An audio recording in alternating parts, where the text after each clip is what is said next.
Okay, like I know that was a stinger of a question. You're probably like, what is she talking about? Of course, there's difficult people. Really? Like, what's going on? Well, and here's what I want you to think about is, how do we define difficult people? Generally speaking, and when I've asked audiences this, they say, difficult people are unreasonable. They're entitled, they're condescending, they're broke, they're rude, they're drunk, they're aggressive, they're um, close minded, right? And then the thing to follow that up with, and I'm sure you have your own to add in there, the thing to follow that question up with is how do difficult people make you feel?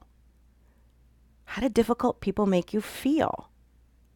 And you probably have a whole list of feelings. So I'm looking for feelings here: frustrated, angry, small, guilty, resentful, stressed, anxious. A whole list goes there. And here's what I, again, want to ask you to consider.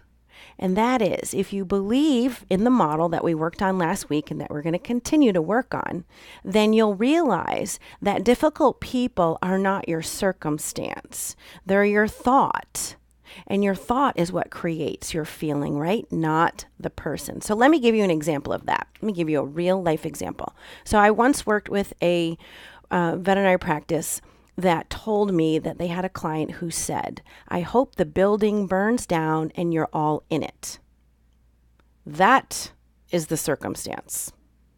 So when I went around the room to ask people what they thought about the person that said that, or about that whole situation, I got responses from, what a complete fool, jerk, things I can't repeat, even on video.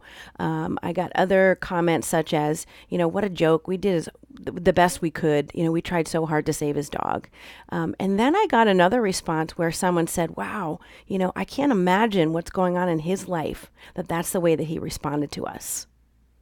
So you see, the circumstance is the same, but as human beings, we have the ability to look at it in different ways. And how is it possible that in the same room, one person said words that would make your ear hairs curl, and someone else said with a deep sigh, I can't imagine what's going on in that guy's life, that's what he said to us.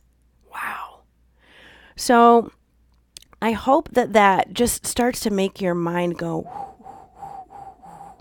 that, when we're looking at things, we have to remember that as our interpretation and that we have a choice in how we interpret things. We have a choice in how we interpret people and the way they behave, right? The things they say, to differentiate out the facts from the rest of it.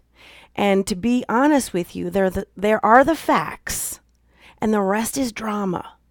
We create lots of drama in our minds and outside of our minds, in businesses, veterinary practices, shelters, in police, municipalities. We create lots of drama based on the facts, right? So what we're doing in this course is giving ourselves the ability to take a step back and go, whoa, hold on a second. Wow, so really? Like I have a choice here? Like I don't have to think this about humanity? Wow. Or even this about myself or this about the case, right? I mean, think about it. Like, a patient dying, a dog dying. Like we can get really, really, really negative about that. We can talk ourselves into how we're the worst person on earth. We should have done something differently. Wherever you are in that, if you're the veterinarian, the technician, the rescuer, right? The shelter worker, ACO, right? You can have all sorts of a story about that in your mind, and your story is just your interpretation of it, right? The fact is the dog died. That's the fact. The rest of it is your story. So, perhaps you need to rewrite your story if it doesn't feel the way you want to feel. Because the fact remains that guess what? I have this stat, it's right here. Dogs die every day. Dogs die every week. And we don't have thoughts about any of them, right? We don't. Until one gets close to us, till one, all of a sudden we are connected to it. So I want to impress upon you, circumstances are neutral. Dogs dying is a neutral circumstance.